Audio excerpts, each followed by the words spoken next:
kind of an interesting year, a little bit colder than normal. We've been getting a lot of rain, highs only in the 50s, 60s, and then without the sun coming out, the house has been getting a little cold. And generally, the stove, we stopped running the wood stoves about the second week of May. This year, I mean, just last weekend, we were running several times a week up until that point. Now the weather's really shifted. We're starting to get into the 70s and 80-degree days, and it's been pretty nice, and we've been trying to play a little bit of catch up. With all that rain, it's going to make things a little bit tougher for some of the farmers around here. If they didn't get crops in a little bit earlier, they're going to be kind of hurting right now just because the fields are so wet and it's very hard to get in there. We tried to take advantage of some of that rainy weather, get a couple projects done. My wife's been nagging about getting some trellises built for her, so I got those taken care of. Where do you want this one? Between those two peonies over there.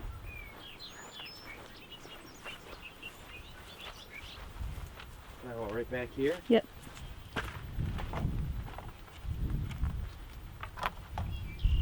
See, I can't really get them in the ground, so.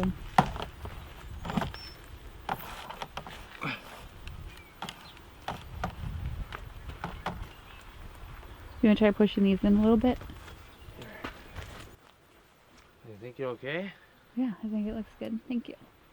We've been doing some more purging / spring cleaning, getting rid of a bunch of excess clothes, kind of minimizing that type of stuff. And then we finally got some nice weather where I went out, got a little bit of firewood cut up, a lot of branches I drag out over the winter, and then just cut them all to stove length on a nice day like this. And the grass is just suddenly starting to grow where I got to get this stuff cleaned up. And me and my wife actually had a fantastic time going out and do a little bit of morel mushroom hunting here recently as well. So how many ticks do you think we'll pick up? A lot.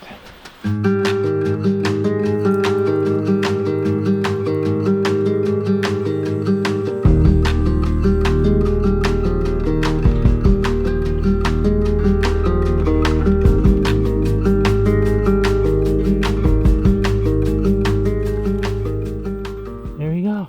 But the top is weird. Is that okay? How the top is weird?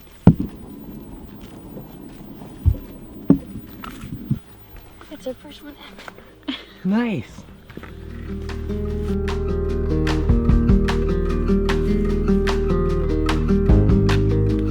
So far we've only found one. We've been looking everywhere. This is going a lot slower than I thought. Some of the hard part is just figuring out, seeing that texture, kind of that brownish color with all the leaves that are on the ground.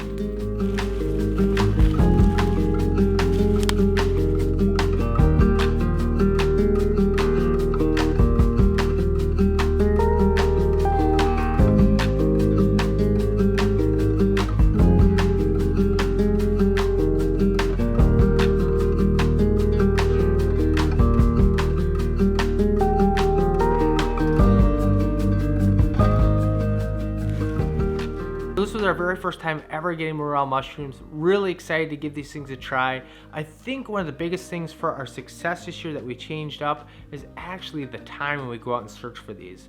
It's kind of easy to start watching YouTube videos and other people going out and finding morel mushrooms, like, why can't we find these? Why can't we find these? And I've even noticed a big difference just where we live in Minnesota in the southern part. They were harvesting these several weeks ago, and they're just starting now to show up in our area. And really excited about that. Someone gave me some great advice this year. They said, go out when the lilac bushes start flowering out and you'll find them then. And I think that's a big part of the problem we've been having is when we're out looking for fiddlehead ferns and wild asparagus. And it's just too early.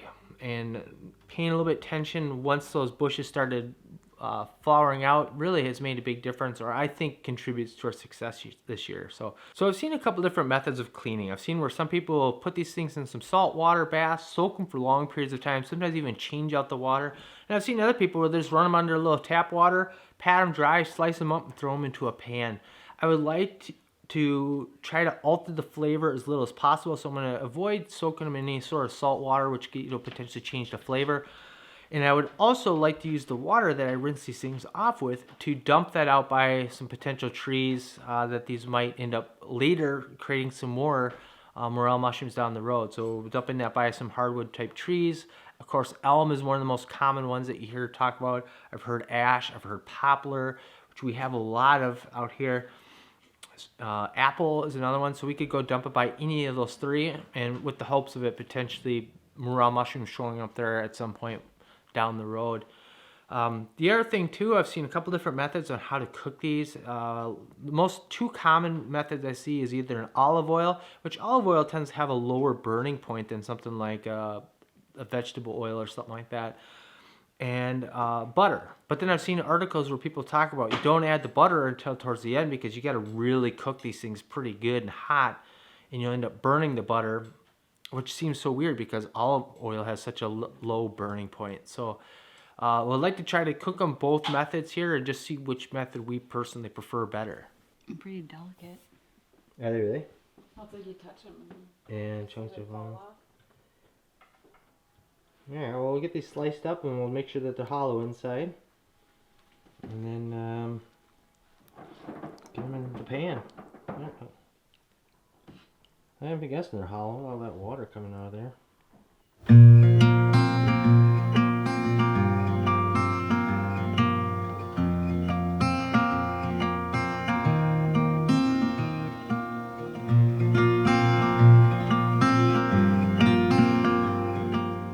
So I'm gonna put these on a kind of a medium to high heat here.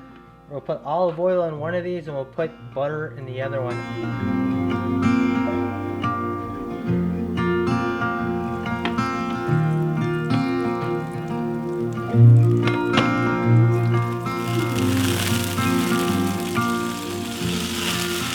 I cut these mushrooms up. I put half of one mushroom in this one, half the other, so everything should be consistent all the way across here.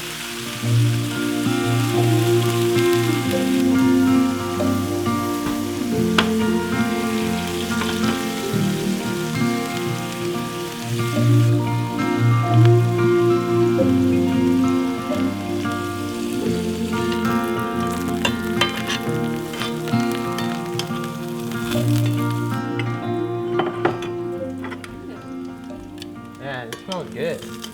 The olive oil one seems to stick a lot more than the butter.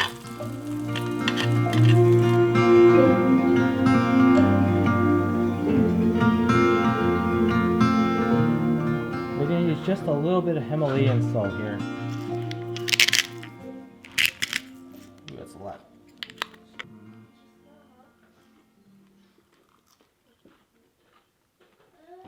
Good.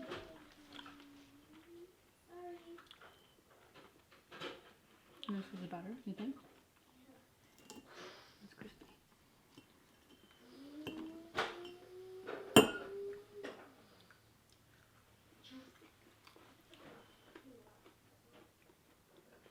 What does it remind you of?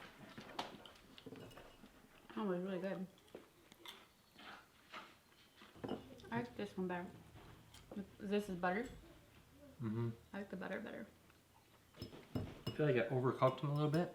Yeah, so good. They're good though. I like them. They're really good. I like the butter with butter though. Well, I'm amazed at how much these have shrunken down. I can't believe that. I would have, I think, sliced them in circles. I think I would have done them that way.